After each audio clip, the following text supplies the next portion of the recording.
आज जो आप लोगों ने चैप्टर स्टार्ट करना है वो है ऑर्गेनिक एंड बायोलॉजिकल केमिस्ट्री। इस चैप्टर में आप लोगों ने ऑर्गेनिक से रिलेटेड और बायो में केमिकल रिएक्शन जो केमिस्ट्री के इन्वॉल्व होते हैं वो इनके से रिलेटेड आप सर लोगों ने स्टडी करना है। जी सर आज लेक्चर में एक टॉपिक रह गया था। कौन सा? स्टीरियोमर्स तक आप सर लोगों का टॉपिक क्लियर हो गया था ना। उसके बाद अच्छी ट्रांस तक था जिसमें आप लोगों ने डिस्कशन की थी कि अगर सेम साइड पर सब्स्टिट्यूएंट होते हैं सेम ग्रुप जो है तो उसको हम किस कहते हैं, अगर अपोजिट डायरेक्शन में होते हैं तो उनको हम ट्रांस कहते हैं।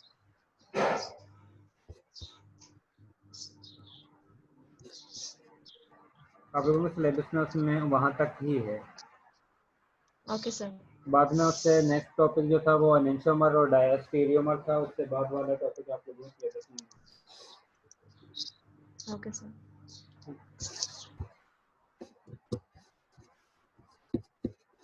इसमें सबसे पहला जो टॉपिक है बायोकेमिस्ट्री। बायोकेमिस्ट्री हम कहते हैं ऑर्गेनिक केमिस्ट्री की ही वो ब्रांच जो आप लोगों को लिविंग ऑर्गेनिजम्स के अंदर जो केमिस्ट्री इन्वॉल्व होती है उससे रिलेटेड जो स्टडी करते हैं उनको हम बायोकेमिस्ट्री कहते हैं। या जो लिविंग थिंग्स हैं उनके दरमियान जो भी केमिकल रिएक्शन होते हैं, जो भी उनके ऊपर जो प्रोसेस जो अफेक्ट करते हैं उन रेट ऑफ रिएक्शन पर, उनके बारे में जो स्टडी है उनको हम बायोकेमिस्ट्री कहते हैं। तो बायो या लिविंग थिंग्स के अंदर जो भी केमिकल रिएक्शन होंगे और उन पर जो भी फैक्टर अफेक्ट करते हैं केमिकल रिएक्शन पर, या जिनकी वजह से उनके रिएक्टिविटी इंक्रीज होती है या डिक्रीज होती है, उन तमाम के बारे में स्टडी जो है वो बायोकेमिस्ट्री कहलाती है। इसमें सबसे पहले ऑर्गेनिक केमिस्ट्री हम स्टडी ऑफ कार्बन कंपाउंड्स को कहते हैं। वो वाले कंपाउंड जिनमें कार्बन जो है एज एन असेंशियल एलिमेंट होता है उनके बारे में स्टडी करने को हम ऑर्गेनिक केमिस्ट्री कहते हैं। इसके बाद नेक्स्ट है हाइड्रोकार्बन। हाइड्रोकार्बन ऐसे कंपाउंड होते हैं जो सिर्फ कार्बन और हाइड्रोजन पर कंसिस्ट करते हैं। इनके साथ कोई और एलिमेंट भी इसमें कोई और एलिमेंट ही नहीं होता। अगर कोई और एलिमेंट होता है तो इसका मतलब है कि हाइड्रोकार्बन के साथ कोई और एलिमेंट इसके साथ अटैच है तो सिंपल हम हाइड्रोकार्बन नहीं कहेंगे। हाइड्रोकार्बन जस्ट उन कंपाउंड को कहते हैं जिसमें जो कंपाउंड जो है सिर्फ कार्बन और हाइड्रोजन पर मुश्तमिल होते हैं, इनके अलावा कोई और एलिमेंट नहीं होता। इनको फर्दर जो है वो दो टाइप्स में डिवाइड करते हैं। एक को हम कहते हैं स्ट्रेट चेन अल्केन और दूसरे को हम कहते हैं branched chain alkane. Straight chain alkane उन कंपाउंड को कहते हैं जो एक ही लाइन में, जिनमें कंपाउंड जो है एक लाइन के साथ अटैचमेंट हो। जिस तरह फर्स्ट में आप लोगों को पहला एग्जांपल जो शो की हुई है वो स्ट्रेट चेन अल्केन है कि जिसमें कार्बन दूसरी कार्बन के साथ, फिर दूसरी कार्बन तीसरी के साथ, तीसरी जो है वो चौथी के साथ एक लाइन के साथ अटैचमेंट हो रही है। कार्बन की एक दूसरे के साथ जो अटैचमेंट है वो एक लाइन के जरिए हो रही है। इसका मतलब है कि इसमें कोई भी ब्रांच, जिस तरह आप लोगों को दरख्त में ब्रांच, डिफरेंट ब्रांच अलग अलग नजर आ रही होती है, एक शाख पहले निकलती है, उस शाख से डिफरेंट ब्रांच अलग अलग निकल जाती है। लेकिन अगर उस शाख की बात करते हैं तो उसका मतलब है कि वो स्ट्रेट चेन में है। अगर उससे डिफरेंट ब्रांच प्रोड्यूस होती है एक से ज़्यादा डायरेक्शन में तो उस कंडीशन में हम उसको कहते हैं वो branched chain alkane. First example जो है इसमें से टोटल कार्बन जो है एक ही चेन में है, एक ही यानी कि एक स्ट्रेट लाइन में है, तो इस तरह के अल्केन को हम कहते हैं स्ट्रेट चेन सर अल्केन। जी सर जी अस्सलाम वालेकुम। वालेकुम सलाम। सर ये स्टार्ट से समझा दें, अभी ज्वाइन किए। सर प्लीज थोड़ी देर ना, जब स्टार्ट करते हैं थोड़ी देर ठहर के स्टार्ट किया करें ताकि सब बच्चे आ जाए, हमें फिर समझ नहीं आती आगे से। चलें ठीक है, मैं इस तरह कर लूँगा। और मैं साथ में इस तरह भी करूँगा कि ये वीडियो जो है वो यूट्यूब पर अपलोड कर दूँगा और लिंक जो है आप लोगों के LMS पर शेयर कर दूँगा। और पहले जो आप लोगों की रिकॉर्डेड वीडियो हैं वो भी मैं अपलोड कर दूँगा। Thank you sir. जी सर कर दी। मैंने कहा सबसे पहले आप लोगों का जो न्यू चैप्टर स्टार्ट हुआ है वो है कि जिसमें आप लोगों का ऑर्गेनिक केमिस्ट्री से रिलेटेड आप लोगों ने स्टडी करना है, और इसके साथ केमिस्ट्री लिविंग थिंग्स पर जहाँ पर भी इस्तेमाल होती है, जिस पर्पज़ के लिए भी इस्तेमाल होती है, इसके बारे में आप लोग जो जो स्टडी करोगे वो चैप्टर आप लोगों का organic and bio chemical chemistry कहलाता है। और यही आप लोगों का अब जो चैप्टर स्टार्ट हुआ है, सबसे पहला चैप्टर जो है वो यही है। और इसमें सर ये कौन सा चैप्टर है, chapter number? Chapter number I think जो है 23 है या 21 है। अच्छा, इसमें सबसे पहले कहता है कि बायोकेमिस्ट्री किसको कहते हैं। बायोकेमिस्ट्री ऑर्गेनिक केमिस्ट्री की ऐसी शाख है जिसमें आप लोग लिविंग थिंग्स के अंदर जो भी केमिकल रिएक्शन होते हैं, जो केमिस्ट्री होती है लिविंग थिंग्स के अंदर, उनके बारे में स्टडी करते हो, उसको हम कहते हैं बायोकेमिस्ट्री। और इसके बाद है ऑर्गेनिक केमिस्ट्री। ऑर्गेनिक केमिस्ट्री जो है वो कार्बन कंपाउंड की स्टडी को हम ऑर्गेनिक केमिस्ट्री कहते हैं। या ये भी कह सकते हो कि ऐसे कंपाउंड जिसमें कार्बन जो है एज एन एसेंशियल पार्ट मौजूद होता है, उनके बारे में स्टडी को हम ऑर्गेनिक केमिस्ट्री कहते हैं। इसके बाद है ऑर्गेनिक केमिस्ट्री में सबसे पहला जो टॉपिक आता है वो हाइड्रोकार्बन का आता है। हाइड्रोकार्बन हम उन कंपाउंड को कहते हैं जो कार्बन और हाइड्रोजन पर कंसिस्ट करते हैं, इसके अलावा कोई और एलिमेंट मौजूद नहीं होता।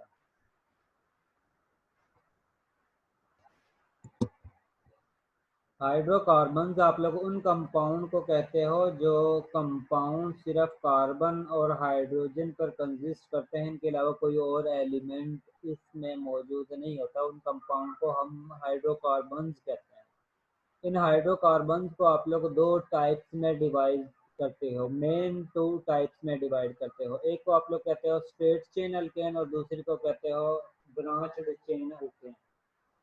स्ट्रेट चेन अल्केन उन कंपाउंड को या आइसोमर्स को कहते हैं जो एक ही चेन में एक दूसरे के साथ कार्बन एटम के कनेक्ट होने के जरिए बनते हैं।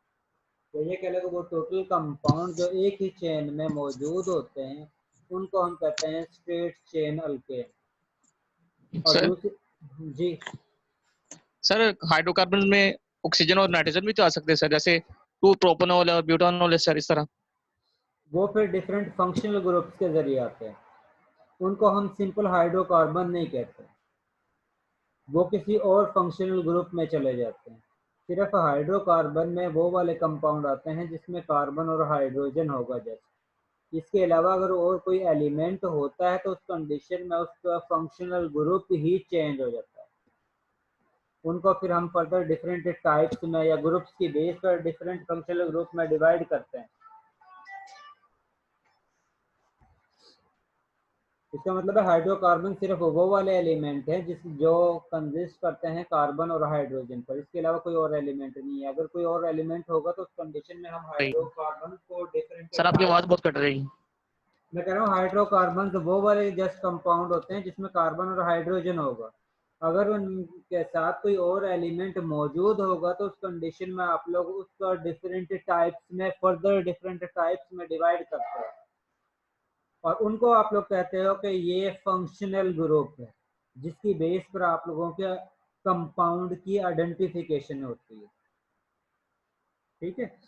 इसमें स्ट्रेट चेन अल्केन वो वाले अल्केन हैं जो एक ही चेन में, एक ही लॉन्ग चेन में कंसिस्ट करते हैं। उन अल्केन को या हाइड्रोकार्बन को हम कहते हैं straight chain alkane.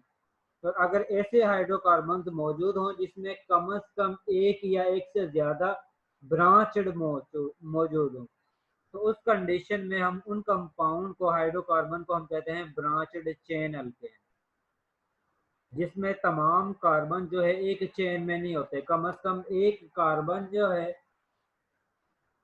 Straight chain के अलावा किसी और कार्बन के साथ कनेक्ट होता है।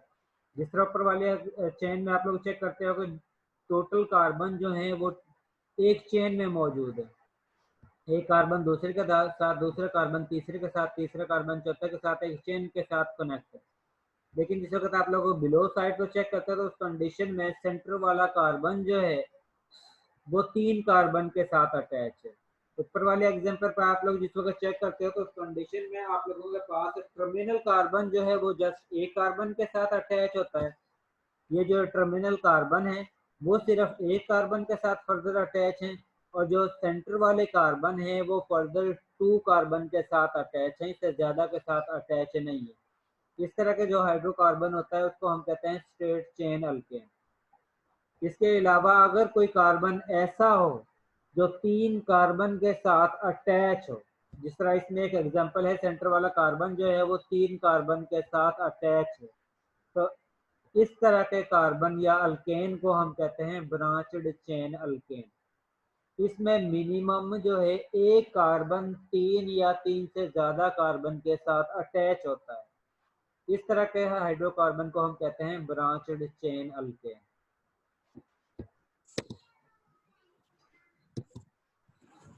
इसके बाद नेक्स्ट है कि जिस वक्त आप लोग इसकी स्ट्रक्चर ड्रा करते हो तो उस कंडीशन में आप लोगों के पास डिफरेंट मेथड है जिसके जरिए आप लोग किसी भी कंपाउंड की स्ट्रक्चर ड्रा कर सकते हो। इसमें सबसे पहला है कि ओपन स्ट्रक्चर ड्रा करने के जो 2 तरीके हैं। एक है कंडेंस्ड स्ट्रक्चर जिसको आप लोग मॉलिक्यूलर फार्मूला भी कहते हैं, तो जिसमें CH3 सिंपल लिख दिया, उसके बाद CH2 एक साथ कंबाइन लिखा। दूसरा मेथड है कि line drawing method. Line drawing method में आप लोग कार्बन के साथ हाइड्रोजन को एक बॉन्ड के जरिए, एक लाइन के जरिए शो करते हो। अगर आप लोग इनको कंबाइन करके लिखते हो तो उस कंडीशन में आप लोगों का ये कंडेंस्ड स्ट्रक्चर फार्मूला होगा। और अगर आप लोग इस कार्बन के साथ जो हाइड्रोजन अटैच है या इस कार्बन के साथ फर्दर जो कार्बन अटैच है उसको आप लोग एक लाइन के साथ शो करते हो तो उस कंडीशन को आप लोग कहते हो लाइन ड्राइंग मेथड। ठीक है, 2 मेथड है, एक कंडेंस्ड मेथड और दूसरा जो है वो line draw method. Line draw method के जरिए आप लोग हर एटम का बॉन्ड लाइन के जरिए शो करते हो, और लेकिन जिस वक्त आप लोग कंडेंस्ड फार्मूला लिखते हो तो उस कंडीशन में आप लोग कार्बन के साथ जितने हाइड्रोजन अटैच हैं वो लिखते हो, उसके बाद फर्दर कार्बन के साथ जितने हाइड्रोजन अटैच हैं उसको लिखते हो, उसके बाद थर्ड कार्बन जो है उसके साथ जो हाइड्रोजन अटैच है उसको कंबाइन फॉर्म में लिखते हो। इस चीज की समझ आ गई है? स्ट्रक्चर लाइन ड्राइंग मेथड में किस तरह आप लोगों ने लिखना है, कंडेंस्ड फार्मूले में किस तरह लिखना है। कंडेंस्ड फार्मूले में आप लोगों ने टोटल हाइड्रोजन को कार्बन के साथ कंबाइन करके उसकी क्वांटिटी लिख देनी है। जिस तरह इस कार्बन के साथ टोटल जो है वो 3 हाइड्रोजन अटैच है, तो आप लोगों ने कार्बन लिखना है, उसके साथ हाइड्रोजन की क्वांटिटी 3 लिखनी है। उसके बाद ये कार्बन जो है सेकंड कार्बन जिसके साथ 2 हाइड्रोजन अटैच है उसको आप लोगों ने हाइड्रोजन का 2 साथ में लिख देना है, हाइड्रोजन के साथ 2, तो इसके साथ ये कार्बन जो है इसके साथ 2 हाइड्रोजन अटैच है। इस तरह थर्ड कार्बन जो है उसके साथ 2 हाइड्रोजन अटैच है तो उसके साथ CH2 लिख देना, और लास्ट जो कार्बन है उसका साथ 3 हाइड्रोजन अटैच है तो आप लोगों ने CH3 लिख देना। इस तरह का जो फार्मूला होगा उसको आप लोग कहते हो कंडेंस्ड स्ट्रक्चर या कंडेंस्ड फार्मूला। और जिस वक्त आप लोग कार्बन के साथ जो हाइड्रोजन अटैच हैं उनको सिंगल लाइन के जरिए, इंडिविजुअल एटम को सिंगल लाइन के जरिए, या अगर डबल बॉन्ड है तो उस कंडीशन में डबल लाइन के जरिए शो करते हो, तो उस कंडीशन में जो आप लोगों के पास स्ट्रक्चर बनती है उसको आप लोग कहते हो लाइन ड्रा मेथड या line draw structure. Excuse me sir. जी सर लाइन स्ट्रक्चर की एग्जांपल दिखाते हैं। ये जो आप लोगों के पास 2 शो हो रही हैं जिसमें लेफ्ट साइड पर जो एग्जांपल है वही ब्यूटेन की, दोनों ही स्ट्रक्चर जो है वो ब्यूटेन की है। लेफ्ट साइड पर जो स्ट्रक्चर है वो लाइन ड्रा मेथड की है, और राइट साइड पर जो स्ट्रक्चर दी हुई है वो कंडेंस्ड फार्मूले के दी हुई है। इसी तरह बिलो जो एग्जांपल दी हुई है वो आइसोब्यूटेन की है, या उसको आप लोग 2 मिथाइल प्रोपेन भी कह सकते हो। तो इस कंडीशन में इसको जिस वक्त लेफ्ट साइड पर स्ट्रक्चर को ड्रा किया हुआ है वो लाइन ड्रा मेथड है, और राइट साइड पर जो स्ट्रक्चर लिखी हुई है, जो ड्रा की हुई है, उसको हम कंडेंस्ड स्ट्रक्चर कहते हैं। ये सर दोनों ये ही लाइन ड्रॉ को स्ट्रक्चर फार्मूला भी कहते हैं। स्ट्रक्चर फार्मूला, दोनों ही स्ट्रक्चर फार्मूला है, लेकिन इनको तो ये डिफरेंट, सॉरी, कंडेंस फार्मूला वो स्ट्रक्चर फार्मूला। दोनों ही स्ट्रक्चर हैं। ये भी स्ट्रक्चर फार्मूला है, ये भी स्ट्रक्चर फार्मूला है, लेकिन इसको स्पेसिफिक नाम दिया हुआ कि ये कंडेंस्ड स्ट्रक्चर फार्मूला है, और ये वाला जो है वो लाइन स्ट्रक्चर फार्मूला है दोनों ही स्ट्रक्चर। लेकिन एक को लाइन के जरिए शो किया हुआ है कि जिस वक्त कार्बन के साथ जितने हाइड्रोजन अटैच हैं, दूसरे में हाइड्रोजन की क्वांटिटी को शो किया हुआ है डायरेक्ट। उनके दरमियान कोई भी बॉन्ड शो नहीं किया हुआ, जस्ट ये बताया हुआ कि कार्बन के साथ कितने हाइड्रोजन अटैच हैं, उनको कंबाइन करके लिखा हुआ है, इसीलिए इसको हम कंडेंस्ड स्ट्रक्चर फार्मूला कह रहे हैं। ठीक है, इसके बाद नेक्स्ट टॉपिक है आप लोगों का फंक्शनल ग्रुप। फंक्शनल ग्रुप ऐसा एटम या ग्रुप ऑफ एटम्स होता है जो आप लोगों को बताता है कि कंपाउंड्स की नेचर क्या है। जो आप लोगों के पास कंपाउंड मौजूद है वो किस नेचर का है, ये आप लोगों को फंक्शनल ग्रुप बताता है कि आप लोगों का कंपाउंड्स में कौन से एलिमेंट मौजूद हैं और इसके साथ उसकी प्रॉपर्टी किस नेचर की है। क्या उनकी रिएक्टिविटी या एसिडिक नेचर है या बेसिक नेचर है, या उनकी रिएक्टिविटी स्लो है या फास्ट है, या टोटल इंफॉर्मेशन जो है आप लोगों को फंक्शनल ग्रुप बताता है। इसमें सबसे पहला फंक्शनल ग्रुप जो है जिसको हम कहते हैं हाइड्रोकार्बन भी कह सकते हैं, उसका नाम स्पेसिफिक दिया हुआ है अल्केन। अल्केन वो वाले कंपाउंड होते हैं जिसमें टोटल स्ट्रक्चर जो है वो कार्बन और हाइड्रोजन पर कंसिस्ट करती है, और इनके दरमियान कार्बन कार्बन के दरमियान सिंगल बॉन्ड होता है। अगर किसी कार्बन कार्बन के दरमियान डबल बॉन्ड हो तो उस कंडीशन में हम इन अल्केन का नाम स्पेसिफिक अल्केन से अल्कीन का नाम देते हैं। अल्कीन के लास्ट में ई आता है, जो इंडिकेट करता है कि कार्बन कार्बन के दरमियान कम से कम एक डबल बॉन्ड मौजूद है। और जब भी आप लोग इसका नोमेनक्लेचर में नाम लिखते हो तो उस कंडीशन में भी इसके लास्ट में आप लोग ई का वर्ड यूज करते हो। और जिस वक्त अल्केन का नाम लिखते हो जिसमें कार्बन कार्बन के दरमियान टोटल सिंगल बॉन्ड होते हैं तो उस कंडीशन में उसके लास्ट में आप लोग ई का वर्ड यूज करते हो। अगर डबल बॉन्ड मौजूद है तो उस कंडीशन में उसके नाम के लास्ट में आप लोग ई का वर्ड यूज करते हैं, और उस फैमिली का नाम जो है वो अल्कीन कहलाता है। इसके बाद थर्ड है अल्काइन। अगर आप लोगों के पास ऐसी स्ट्रक्चर है जिसमें कार्बन कार्बन के दरमियान मिनिमम 1 ट्रिपल बॉन्ड मौजूद हो तो उस क्लास को हम कहते हैं अल्काइन। और इनका जिस वक्त आप लोग नाम लिखते हो इसका जिस वक्त आप लोग नाम लिखते हो तो उस कंडीशन में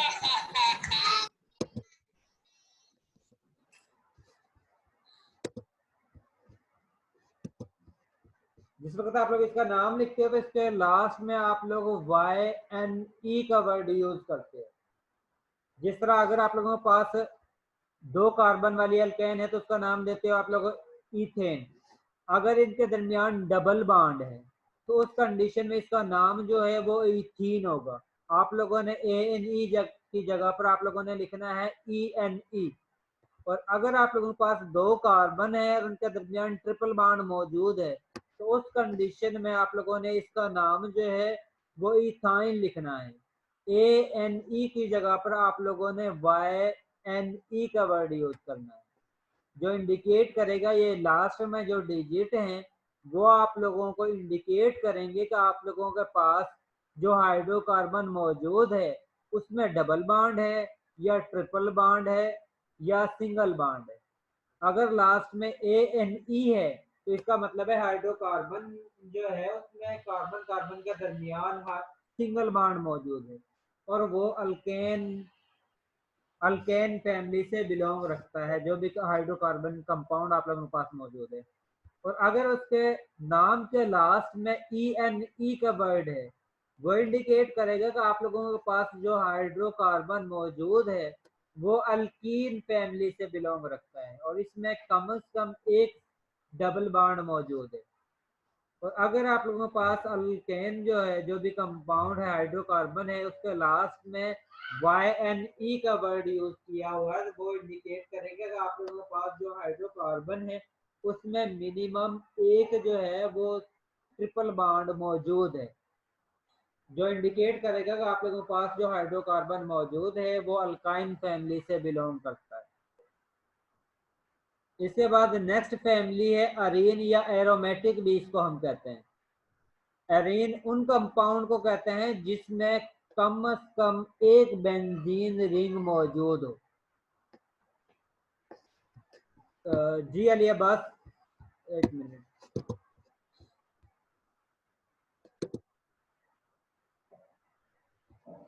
सर ये जो इथाइन है इसके नीचे ब्रैकेट में लिखा हुआ है एसिटाइलिन, इसके साथ लास्ट पे जो ENE आ रहा है ये असल में ये इसका कॉमन नाम है। एक आईयूपीए का नेम होता है जिसके लिए हम इन जो रूल्स हैं उनको फॉलो करवाते हैं। एक कॉमन नाम होता है। कॉमन नाम उसकी प्रॉपर्टी, मोस्टली जो कंपाउंड है उसकी या तो फिजिकल अपीयरेंस की बेस पर नाम लिख देते हैं या उसकी प्रॉपर्टी की बेस पर नाम लिख देते हैं। उस जो कॉमन नाम होता है उसमें स्पेसिफिकेशन कोई नहीं होता कि आप लोगों ने इसका पैटर्न इसको फॉलो करना है। जिस वक्त आप सर लोग ये इसको जी एसिटाइलिन क्यों कहते हैं इसको? इथाइन को एसिटाइलिन क्यों कहते हैं? ये यार इसका कॉमन नाम है और कॉमन नाम के लिए हर कंपाउंड की पता चला है कि इसकी ये प्रॉपर्टी है, वो उसकी बेस पर उसका नाम लिख देता है। कॉमन नाम के बारे में एग्जैक्ट हम नहीं बता सकते कि इसका नाम कॉमन नेम ये क्यों रखा हुआ है। ठीक है, ये बात जैसा हम आईयूपीए नेम को हम लिख सकते हैं और उसका एक स्पेसिफिक रूल है कि जिसकी बेस पर आप लोग नाम लिखते हो, लेकिन कॉमन नाम का कोई स्पेसिफिक नेम नहीं होता है। एक ही चीज को डिफरेंट रीजन में डिफरेंट नाम से जो है वो कॉल किया जाता है, इसलिए हम एग्जैक्ट नहीं बता सकते कि उसका कॉमन नाम ये किसकी बेस पर लिखा हुआ है। इसके बाद मैं कह रहा था अरीन वो वाले कंपाउंड हैं जिसमें कम से कम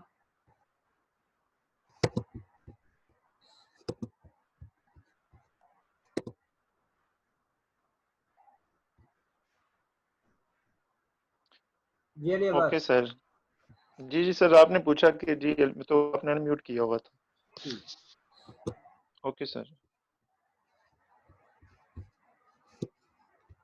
अरीन हम उन कंपाउंड को कहते हैं जिन कंपाउंड के अंदर कम से कम एक बेंजीन रिंग मौजूद हो। उन कंपाउंड को हम अरीन या एरोमेटिक कंपाउंड कहते हैं। इसके बाद नेक्स्ट फंक्शनल ग्रुप है अल्कोहल। अल्कोहल हम उन कंपाउंड को कहते हैं जिन कंपाउंड के अंदर OH ग्रुप मौजूद होगा। OH ग्रुप जिनके साथ जो भी स्ट्रक्चर मौजूद है उसके साथ अगर OH ग्रुप अटैच है तो इसका मतलब है इस कंपाउंड में अल्कोहल ग्रुप मौजूद है। और जब भी आप लोग इसका नाम लिखते हो, आईयूपीए नाम लिखते हो, तो उस कंडीशन में इसके लास्ट में OL का वर्ड यूज करते हो। OL का वर्ड आप लोगों को बताएगा कि आप लोगों का कंपाउंड में अल्कोहलिक ग्रुप मौजूद है। जिस तरह यहाँ पर CH3 है उसके साथ OH ग्रुप अटैच है। अब CH3 या एक कार्बन वाली एल्केन को आप लोग कहते हो मीथेन। अब इसके साथ एक फंक्शनल ग्रुप अटैच है अल्कोहल का, तो उस कंडीशन में आप लोगों ने मीथेन के E को हटाकर इसकी जगह पर OL का वर्ड यूज करना है। तो उस कंडीशन में आप लोगों के पास मीथेन का जो है जिस वक्त OH ग्रुप अटैच होगा तो उस कंडीशन में इसका नाम होगा मेथानोल। OL जो है वो इंडिकेट करेगा कि आप लोगों का स्ट्रक्चर जो है, जो कंपाउंड आप लोगों के पास मौजूद है उसमें अल्कोहलिक ग्रुप मौजूद है।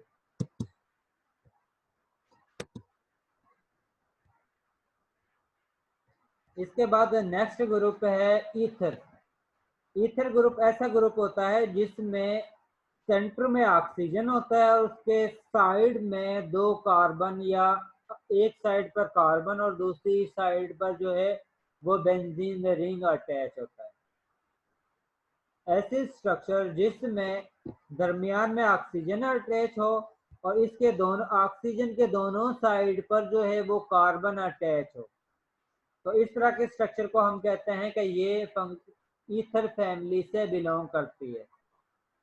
और जब भी आप लोगों ने इसका नाम लिखना है तो उस कंडीशन में इसके लास्ट में आप लोग ईथर का वर्ड यूज करते हो। आप लोग नंबर ऑफ कार्बन काउंट करते हो, जिस तरह इसमें आप लोगों के पास एग्जांपल दी हुई है जिसमें दोनों साइड पर जो है वो मिथाइल ग्रुप अटैच है। तो इसका मतलब है कि आप लोगों ने एक मिथाइल, 2 मिथाइल, इसका मतलब है 2 मिथाइल ग्रुप हो गए। आप लोगों ने लिखना है डाई मिथाइल और लास्ट में इसके अंदर फंक्शनल ग्रुप के लिए लास्ट में आप लोग ईथर का वर्ड यूज करते हो, तो उस कंडीशन में इसका नाम होता है डाई मिथाइल ईथर। और अगर आप लोगों के पास दोनों साइड पर इथाइल ग्रुप अटैच है तो उस कंडीशन में आप लोगों ने इसका नाम लिखना है डाई इथाइल ईथर। और अगर आप लोगों के पास एक साइड पर इथाइल ग्रुप हो, दूसरी साइड पर मिथाइल ग्रुप हो, तो उस कंडीशन में आप लोगों ने इथाइल मिथाइल ईथर का नाम लिखना है। इसके बाद नेक्स्ट ग्रुप है अमाइन। अमाइन आप लोग NH2 ग्रुप को कहते हो, NH2 या NH ग्रुप को आप लोग अमाइन का नाम देते हो। इस कंडीशन में NH2 ग्रुप जो है वो डायरेक्टली कार्बन के साथ अटैच होता है। उस फंक्शनल ग्रुप को आप लोग कहते हो ये ग्रुप जो है वो अमाइन ग्रुप। और इसकी एग्जांपल दी हुई है कि आप लोगों के पास CH3 है, साथ में NH2 है। और इस कंडीशन में जब भी आप लोग नाम लिखते हो अमाइन का, तो उस कंडीशन में आप लोगों के पास लास्ट डिजिट या लास्ट एंडिंग जो है वो अमाइन वर्ड यूज होता है।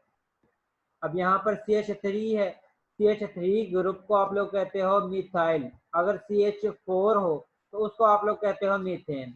अगर एक हाइड्रोजन को इसमें से रिमूव कर देते हो, CH3 होता है, तो उस कंडीशन में आप लोग इसको मिथाइल कहते हो।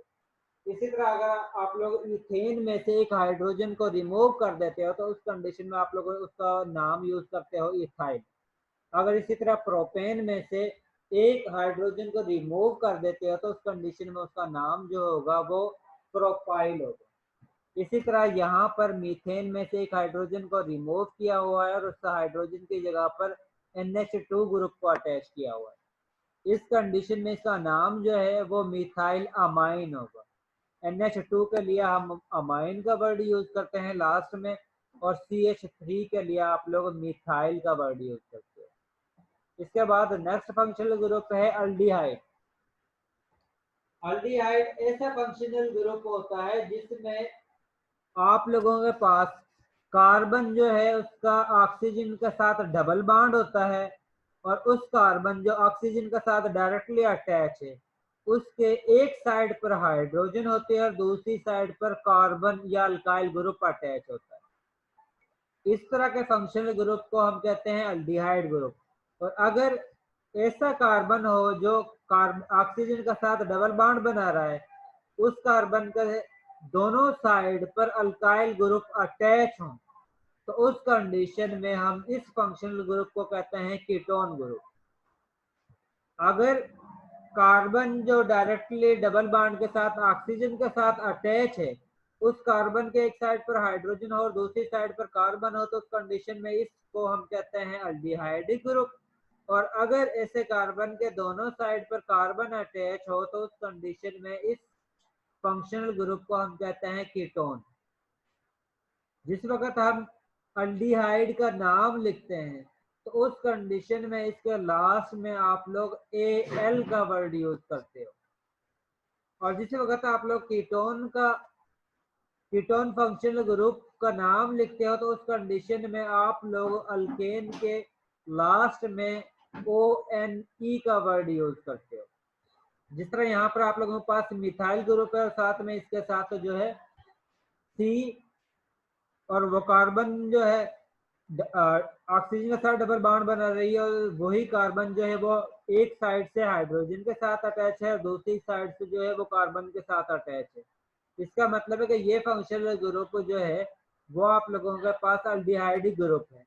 इस कंडीशन में आप लोगों ने नाम जो है नंबरिंग स्टार्ट करनी है उस साइड से जिस साइड पर आप लोगों के पास फंक्शनल ग्रुप करीब आता है, और उस कार्बन को काउंट करना है।